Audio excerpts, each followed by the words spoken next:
Buenos días, Dios les bendiga a todos en esta mañana. Nos conectamos solamente vía Facebook, solo porque tenemos una tormenta en la ciudad de Toronto, pero seguimos adelante. Dios les bendiga esta mañana allá en Huaycán, donde nuestro pastor Ernesto y Paolo están predicando. Creo que este día le toca a Paolo.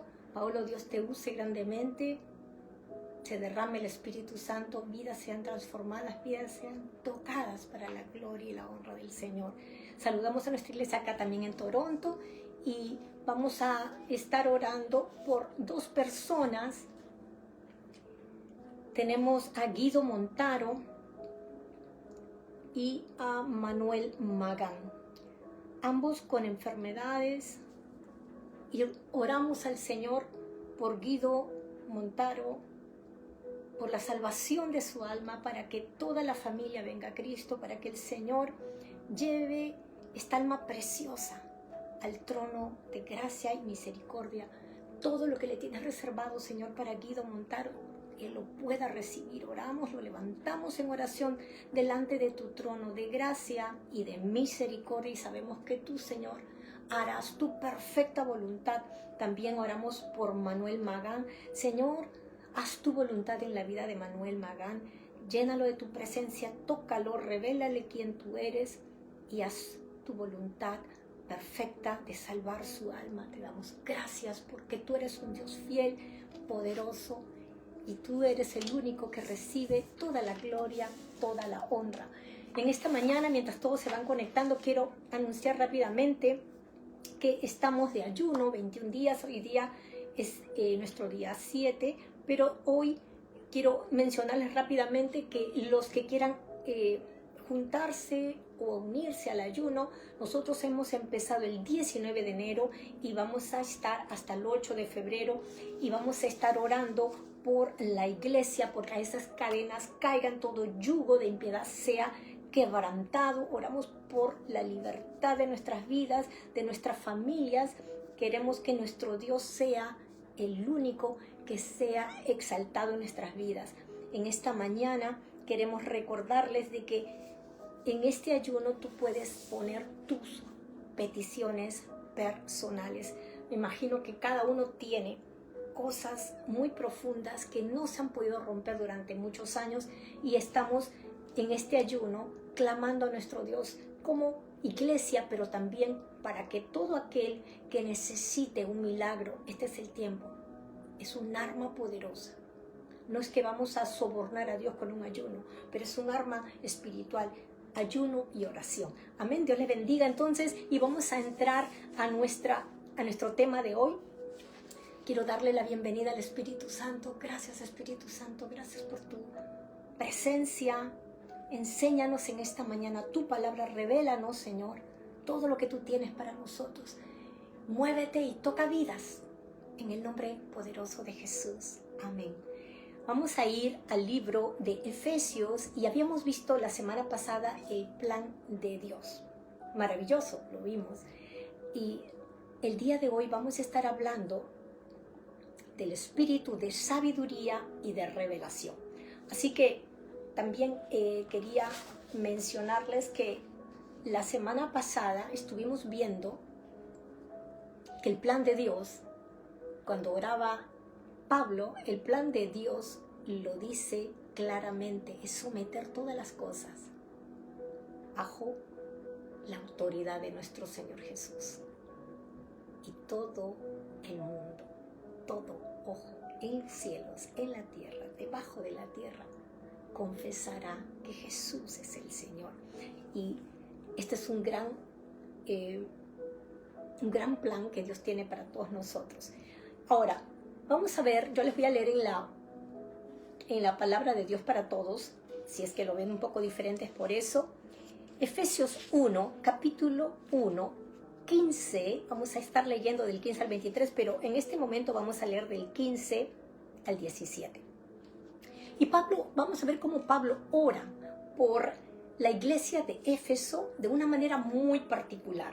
¿Por qué? Porque él conoce de la fe de ellos, de la fe de la iglesia en Éfeso y del amor que tienen para con todos los santos, para con todo el pueblo de Dios, para todo, no solamente hay solo mi iglesia, para todo aquel que ha creído y ha doblado sus rodillas ante Jesús. Así que vamos rápidamente, Efesios 1, vamos a leer el versículo 15, del 15 al 17. Dice: por eso, desde que supe que ustedes tienen fe en el Señor Jesús y que aman a todo el pueblo de Dios, siempre los recuerdo en mis oraciones.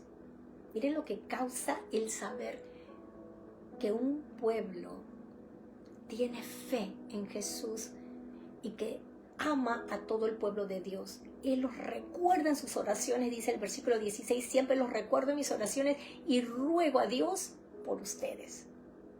17, aquí viene la parte que si quieren anotar, ruego a Dios, el Padre glorioso de nuestro Señor Jesucristo, les dé el Espíritu, fuente de sabiduría, quien les revelará la verdad de Dios para que entiendan y lleguen a conocerlo mejor.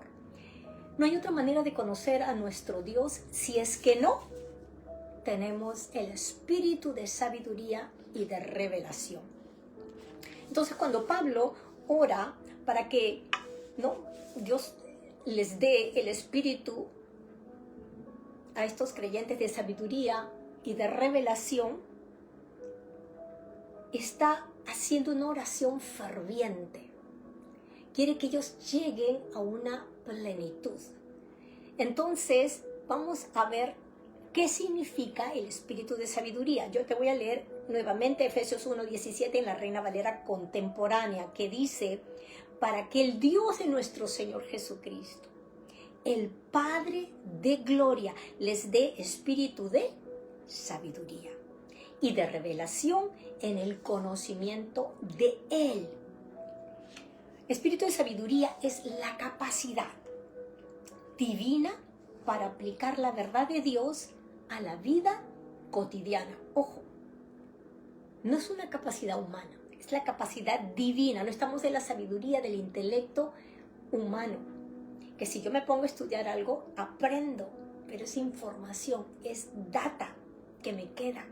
Pero esta es la capacidad divina para aplicar la verdad de Dios, todo lo que tenemos en esta palabra, la verdad de Dios, aplicarla a nuestra vida cotidiana, permitiendo tomar decisiones que honren su voluntad. ¿Cuántas veces tomamos decisiones tan equivocadas, tan erróneas, y vamos a sufrir las consecuencias de toda decisión que tomemos? Entonces, importante que las decisiones que tomemos honren la voluntad de Dios. No es un intelecto, nuevamente digo, no es algo aprendido, porque no es algo humano, sino espiritual. Viene de lo alto, viene solo de Dios. En nuestra vida cotidiana hemos tenido mucha falta de sabiduría y Dios por eso le dice a la iglesia: el que tenga falta de sabiduría, pídasela a Dios, porque solo Él la puede dar. Pero miren lo que está haciendo nuestro Señor. Nos va a capacitar de sabiduría y de revelación, que es por el Espíritu Santo, es espíritu. Cuando estamos hablando de cosas espirituales y estamos hablando de cuestiones espirituales divinas, no tiene nada que ver con la adivinación. Ay, que yo fui y consulté a los brujos, que consulté a la que lee la bola de cristal, lee la mano, no sé qué más leen. No, yo no necesito que me lean el futuro, porque si yo tengo el espíritu de sabiduría de parte de Dios, voy a tomar decisiones, voy a saber qué hacer, en qué circunstancia. Entonces, quiero que vayamos nuevamente al Reina Valera, si lo tienes a la mano, Isaías capítulo 11, del 2 al 3. Resulta que Pablo está orando para que Dios nos dé el espíritu de sabiduría y de revelación, el espíritu que dice en Isaías que reposa sobre nuestro Señor Jesús. Miren, vamos a ir. Isaías 11, del 2 al 3.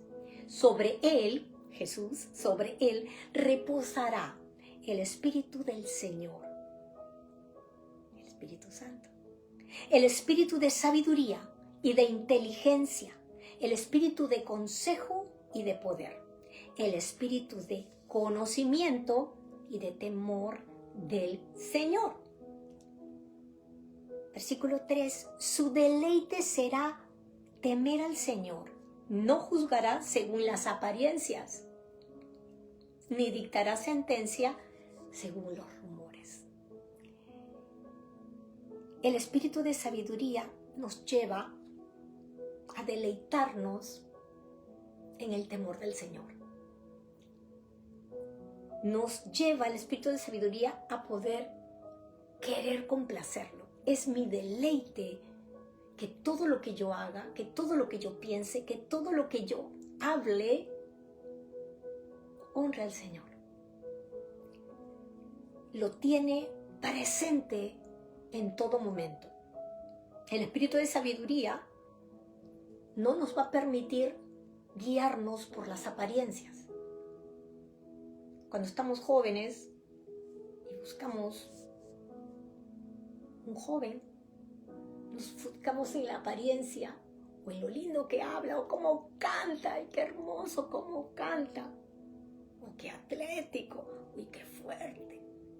Las apariencias. Pero no tenemos sabiduría para esperar, no tenemos sabiduría muchas veces para discernir qué más hay detrás de lo que podemos ver con nuestros ojos, escuchar. Nos hablan muy bonito y nos encanta, pero no tenemos clara la figura. No nos vamos a fiar de rumores, dice. O sea, el espíritu de sabiduría es el Espíritu Santo fluyendo. Y nos va a permitir llegar a un nivel de comunión con Él. Ahora lo vamos a ver. Ahora, ¿cómo yo sé que me falta sabiduría? ¿O cómo yo sé que ya la tengo? Bueno, la palabra dice que por sus frutos, ¿no? Jesús le dice, por sus frutos lo conoceré. O sea, se va a ver por los frutos. ¿Qué frutos? ¿Cómo reconocemos los frutos de la sabiduría? Bueno, está en la Biblia. No quiero, si quieres anótalo, no lo voy a leer, pero el fruto de la sabiduría es el fruto del Espíritu Santo, descrito en Gálatas 5, del 22 al 23, anótalo, que dice que el fruto del Espíritu es amor. El amor nunca deja de ser, el amor es incondicional. Dice amor, gozo, paz, paciencia. No tenemos paciencia, Señor, ya no has contestado, Dios, tú no me escuchas. No tenemos paciencia, se nos va la paz. Benignidad, bondad, fidelidad. ¿Somos fieles? O si algo ya no nos gusta, agarramos las maletas y chao. Mansedumbre y dominio propio. Ante la tentación, ante circunstancias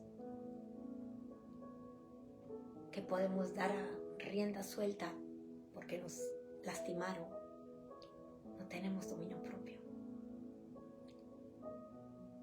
Así podemos ver si hay fruto en mí de la sabiduría de Dios. ¿Ven? Vamos a pasar al espíritu de revelación. ¿Qué es el espíritu de revelación? Es la capacidad de comprender los misterios de Dios. Verdades profundas que no pueden ser alcanzadas solo por la razón. Es el acto de quitar el velo para ver quién es Dios realmente. ¿Quién es Dios realmente? Porque Él es tan grande que solamente a través del espíritu de revelación puede ser revelado a nosotros, por ejemplo, su paternidad, que es tan importante. yo siempre lo testifico. Yo vine a Cristo con un espíritu de orfandad tremendo. Y quiero decirte que su misericordia, porque no lo merecía, me fue revelado el espíritu de su paternidad. Y yo sé que Él es mi papá. Yo sé que Él me guarda. Les quiero contar un testimonio pequeñito, si me permiten. El día que llevé a Pablo al aeropuerto, teníamos gasolina como para ir al aeropuerto y un poquito más. Pero resulta que había mucha nieve, íbamos de a 30 kilómetros por hora. Y digo, Pablo, ¿alcanzamos? Sí, mamá, pero de ahí yo me tengo que ir al trabajo. Sí. Bueno, resulta que cuando llegamos, Pablo me dice, mamá, yo te pago la gasolina, porque se dio cuenta. Y yo le digo, no, tranquilo, hijo. La aguja estaba casi ya en el vacío, ¿no? Se había vaciado el tanque. Así que yo dije, salgo de aquí, voy a buscar una gasolinera. Y estaba orando. Pero Dios es mi papá. Y digo, papá, necesito. Y no sé por el camino cuánto me voy a demorar. Y realmente estaba mucho peor cuando regresaba desde el aeropuerto hasta mi trabajo. Iba orando todo el camino, llego a mi trabajo. Entro a para entrar a la oficina, apago el auto. No lo apagué, perdón, lo dejé prendido. Voy a dejar algo y regreso al auto y la gasolina estaba en 1/3 de tanque. Esto es algo que, y lo llamé a Paolo y le conté porque él sabía, él había visto cómo estaba la aguja y el único que podía saber cómo estaba era mi hijo. Y yo te quiero testificar, cosas pequeñas, cosas grandes, Él las hace porque Él es papá. Si tú siendo papá, mamá, terrenal, imperfecto, imperfecta, harías lo que sea por tus hijos, cuánto más tu Padre que está en los cielos.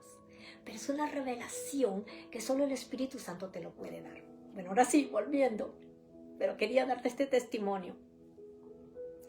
Efesios, vamos a ver para reafirmar que el espíritu de revelación es la capacidad de comprender misterios de Dios y las cosas profundas que no entendemos. A veces leemos la palabra, por eso es importante leer la palabra, pero orando. Espíritu Santo, revélame tu palabra. ¿Ven? Entonces, Efesios 1:18, te voy a leer en la Reina Valera actualizada, lo vamos a ver aquí, dice, habiendo sido iluminados los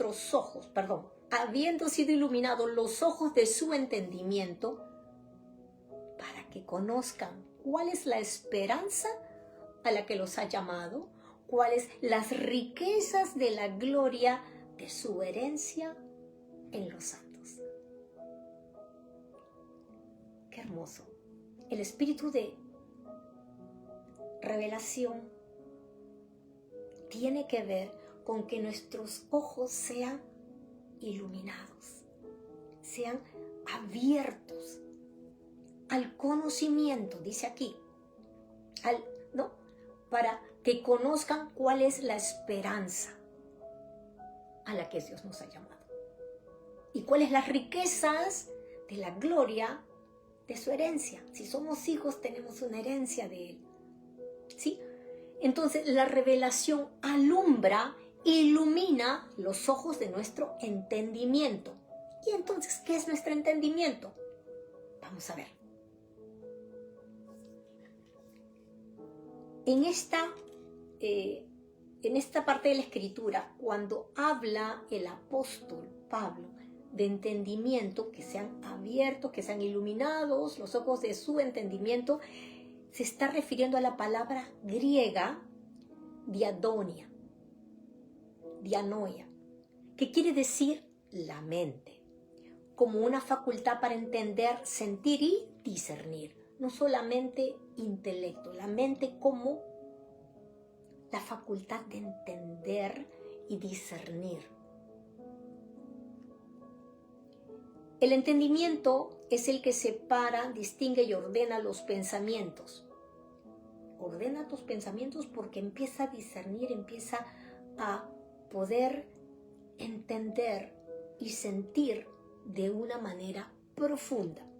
Y el apóstol Pablo usa la frase ojos del entendimiento porque ahora puedo entender, ahora veo, ahora puedo mirar lo que antes no lo veía y estaba delante de mí.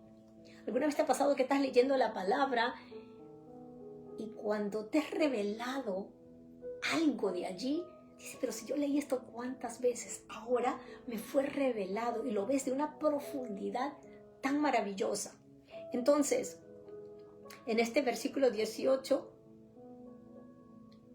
Pablo está reiterando la importancia del espíritu de sabiduría y de revelación, que no vienen solamente a alumbrar nuestro entendimiento, sino también introduce la palabra saber o conocer, lo que es muy importante, porque simplemente yo puedo ver, pero ahora conocer. El saber y conocer, dos aspectos. El primero, la esperanza a la que fuimos llamados. ¿Sabemos cuál es la esperanza a la que fuimos llamados? Segundo, el conocimiento de las riquezas de la gloria de su herencia. ¿Cuál es esa gloria que he heredado? ¿Cuál es esa riqueza gloriosa que Dios me está heredando? Dios ya nos ha concedido la riqueza, la esperanza, la riqueza de esa gloria, toda la esperanza que tenemos como herencia, pero no la entendemos a veces. Porque si la entenderíamos, la iglesia de Cristo sería gloriosa, resplandeciente, ya estaría lista. Pero nos estamos aún preparando. Y esto es parte de nuestra preparación como iglesia para nuestro gran día. El día que nos encontremos con nuestro Señor Jesús. Amén. Cuando recibimos la revelación, los ojos de nuestro entendimiento son alumbrados, entonces podemos entender y discernir, es lo que decía Pablo. Pero si no tenemos sabiduría y no tenemos la revelación, nunca conoceremos estas cosas. Sería algo religioso. No sería una comunión, no sería una relación con nuestro Padre, sino sería una religión. Como cualquier religión que hay, no sé cuántas religiones hay. Tal vez nos preguntamos, ¿pero por qué necesito conocerlas? El propósito es que cuando nuestro entendimiento, nuestra mente, que acabamos de ver la definición que aparece en esta carta a los de Éfeso, es la facultad de entender y de discernir para experimentar la obra del Espíritu Santo. Porque si no entendemos, vamos a pensar que haciendo la fórmula 1, 2 y 3, yo ya cumplí, pero no tengo una relación con el Espíritu Santo. No puedo experimentar la obra del Espíritu Santo, que cuando Jesús ascendió a los cielos, dijo, yo no los voy a dejar huérfanos, sino que les voy a enviar el Espíritu Santo, el Espíritu de adopción, que los guiará a toda verdad. Él los va a aconsejar, Él los va a consolar, Él los va a revelar. Él les va a recordar todas las cosas que yo les he enseñado. ¿Sí? Entonces, para experimentar la obra del Espíritu Santo en nuestra mente y corazón, es necesario tener ese espíritu de sabiduría y de revelación. Pero más aún, vamos a poder experimentar la comunión con Dios como Padre, como mi papá, como tu papá. Mi papá, quien yo puedo correr. No como ese papá terrenal que, ay no, que va a decir mi papá, me vaya a castigar. No, yo puedo correr a mi papá confiada de que sus brazos están siempre abiertos. Y si yo vengo y le digo, papá, me equivoqué, perdóname, no sé qué hacer, Dios me perdona, me levanta. Él siempre, 7 veces cae el justo, 7 veces el Señor te levanta. Y esta es una de las más grandes bendiciones. La compañía constante del Espíritu Santo. La comunión con Él. Él es el que nos da a conocer todas las cosas que no podemos entender. La esperanza a la que Dios nos llama, Él nos va a dar a conocer cuál es esa esperanza. ¿Cuál es esa esperanza? La esperanza es vivir con Cristo como Rey, soberano, que gobierna nuestras vidas y podemos confiar en Él completamente. Si lo dio todo en la cruz, ¿cómo no le voy a confiar mi vida? Si Él fue a la cruz para que yo tuviera vida. ¿Sí? Pero si el conocimiento y la esperanza, sin el conocimiento de la esperanza, hay desesperanza, hay decepción, hay angustia. Mucha gente anda decepcionada, angustiado, desanimado, deprimido, lleno de ansiedad, porque no hay esperanza. Y si no conocemos esto, de que el Señor nos tiene preparados, de que podemos confiar en Él, que podemos correr a Él, que podemos tener una comunión con el Espíritu Santo, nos vamos a arruinar, nos vamos a destruir. Porque el Señor dice en Oseas 4:6, mi pueblo, con dolor lo dice Dios, mi pueblo perece por falta de conocimiento. ¿Qué conocimiento? Conocimiento de Él. No nos es revelado Dios solamente como un Dios lejano, como un Dios que si yo hago, ¿no? Si yo camino hasta la Siberia, me gané el cielo. No, yo necesito conocerlo a Él. Entonces la revelación es desvelar lo oculto, ¿no? Es sacar el velo, quitar ese velo que no nos deja ver, manifestar lo que no podíamos entender por nuestra propia cuenta. Si andas en un lugar oscuro y hay algunos huecos en la pista, algunos hoyos, algunas, no sé, unas veredas chuecas, nos podemos caer porque no vemos claramente. Sabemos por dónde estamos yendo, pero no tenemos claridad. Es quitado el velo. No podíamos ver o saber de las riquezas de su gloria y ese gran poder que opera en Él y que nos ha concedido. Vamos a verlo en el versículo 19 y 20. Ese mismo poder que habitó en Jesús es para nosotros. Efesios 1, 19 y 20, te voy a leer la Biblia, palabra de Dios para todos, pero por favor, si sigues en tu Biblia, yo pienso que está muy similar. Verán también, capítulo 1, 19 de Efesios, verán también lo grande que es el poder de Dios. Miren, verán también lo grande que es el poder de Dios que Dios da a los que creen en Él. A los que creen en Él. ¿Crees en Él? ¿Has rendido tu vida a Él? Pues podemos ver a través del espíritu de revelación, de sabiduría, que hay un poder muy grande, el mismo poder con el que Dios resucitó a Cristo, ese gran poder, dice que es para nosotros. Verán también lo grande que es el poder de Dios, el poder que Dios da a los que creen en Él. Que Dios da a los que creen en Él. Que Dios te da porque tú crees en Él. Y es el mismo con el que Jesús fue resucitado.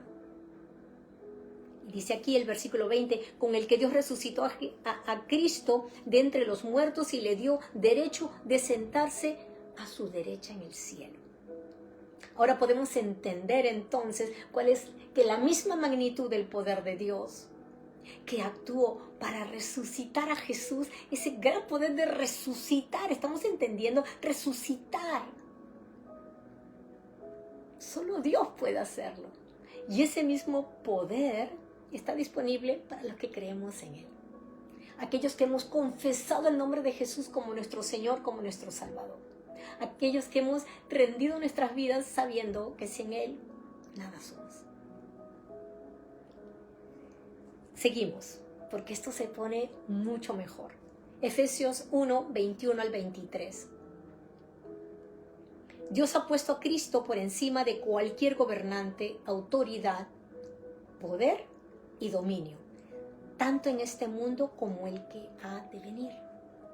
Dios puso todo bajo sus pies y lo nombró como cabeza de todo, para bien de la iglesia, la cual es su cuerpo, Cristo, quien llena todo en todo momento, llena la iglesia con su presencia. En estos versículos vemos que Dios coloca a Cristo, nuestro Señor, por encima de todo gobernante, de todo dominio, de todo principado, de todo poder. Dice, ya sea en este mundo o en el venidero, porque en aquel tiempo se estaba hablando a la iglesia de Éfeso. Ahora es para nosotros, que somos la iglesia de Cristo, ¿sí? Y ahora Cristo está sobre todo dominio y autoridad. Amén. Demostrando que Jesús, como tiene toda la autoridad en el cielo, en la tierra y debajo de la tierra, Él es el único que tiene autoridad para perdonar pecados y por lo tanto, esa es nuestra esperanza eterna, que ya no estamos condenados. La esperanza de vivir con Cristo, perdonados, redimidos por su sangre. Pero también la iglesia es nombrada como el cuerpo de Cristo. ¡Qué honor, qué privilegio! Es un honor ser el cuerpo, porque Él ha sido nombrado la cabeza y nosotros su cuerpo. Él es santo, glorioso. Por lo tanto, la iglesia tiene que ser como cuerpo, gloriosa y santa como es Jesús. Plenitud y presencia. Su plenitud y su presencia lo llena todo. Cristo llena la iglesia con su presencia. La satura con su presencia a través de su Espíritu Santo. Indicando que Él completa todo. No hay nada que nos falte. Todo lo podemos encontrar en Él. Él llena todo vacío. Yo tenía muchos vacíos. Y es por eso que tenía un espíritu de orfandad. Todos los años que no pude vivir con mi papá terrenal, yo sentía que había un vacío, que mi vida estaba incompleta. Solo el Espíritu Santo vino a llenar ese vacío. Amén. Y es su gloria, la gloria de Cristo, lo que hace de la iglesia lo que tiene que ser. La iglesia de Cristo tiene que ser gloriosa, magnífica, porque es el cuerpo de Cristo. Hay una unión inseparable entre Cristo y la iglesia, porque Él es la cabeza. Y Él está sobre nosotros, como la cabeza. Y no puede haber un cuerpo separado de su cabeza. Tiene que estar unido. Y entonces esta unión tan hermosa, tan preciosa y gloriosa, nos indica que Él nos llena, Él nos completa con su gloria. Y Él quiere glorificarse a través de su iglesia, con la presencia de la iglesia en este mundo. Es necesario que la iglesia no se esconda, sino que tenga valentía y saber que estamos en esta tierra con un plan divino, hacer conocer que nuestro Dios no vino a condenarnos, sino a salvarnos, a rescatarnos de una muerte eterna, de la condenación eterna. ¿Ven? Voy a cerrar con 1 de Pedro 1, versículos del 3 al 8. Y mira, ¿cuántas veces estamos pensando, qué esperanza puedo tener? Ya no tengo nada. Hay mucha gente que desea morirse, ya no tiene deseos de vivir. Porque confunde lo que es felicidad y lo que es gozo. Y dice la palabra que el gozo del Señor es nuestra fortaleza. Cuando no tenemos el gozo, pues se nos va la fortaleza. Pero la felicidad y la alegría está basado en nuestras situaciones, nuestra condición, en lo que anhelamos, en lo que estamos deseando y no se da. Entonces somos infelices. Entonces la felicidad es efímera. Hay momentos de felicidad, momentos de alegría, pero el gozo, que habíamos visto que es fruto del espíritu de sabiduría, el fruto del Espíritu Santo, el gozo está basado en la relación con Dios. ¿Quién es Él para mí? ¿Quién soy yo para Él? Y es a través de Jesucristo, por lo que Él hizo en la cruz, que ahora yo soy adoptada por Dios. Tú que has creído en Cristo, eres adoptado, eres hijo, eres hija de Dios. Y sellados por el Espíritu Santo para nuestra redención. Qué hermoso. Jesús entonces controla nuestras vidas y podemos descansar en Él. Él tiene cuidado de nosotros, Él tiene el control de todo.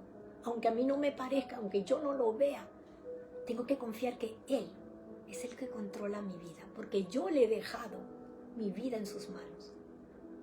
¿Sí? Entonces vamos a leer, y con esto cierro, y Primera de Pedro, capítulo 1, versículos 3 al 8. Bendito sea, esta es la carta de Pedro, dice, bendito sea el Dios y Padre de nuestro Señor Jesucristo, que por su gran misericordia y mediante la resurrección de Jesucristo nos ha hecho nacer de nuevo a una esperanza viva. Nos ha hecho nacer a una esperanza viva para que recibamos una herencia incorruptible, incontaminada e imperecedera. Esta herencia les está reservada en los cielos.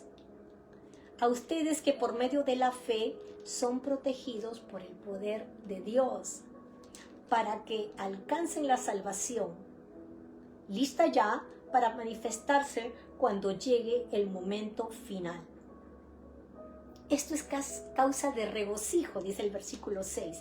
Es causa de regocijo aun cuando les sea necesario soportar por algún tiempo diversas pruebas y aflicciones. El Señor no está diciendo que no vamos a pasar, y porque yo paso una aflicción, una prueba, estoy pecando. No, dice, va a haber un gran regocijo, pero momentáneamente vamos a pasar pruebas, vamos a pasar aflicciones. Versículo 7, pero cuando la fe de ustedes sea puesta a prueba como el oro, habrá de manifestarse en alabanza, gloria y honra el día que Jesucristo se revele.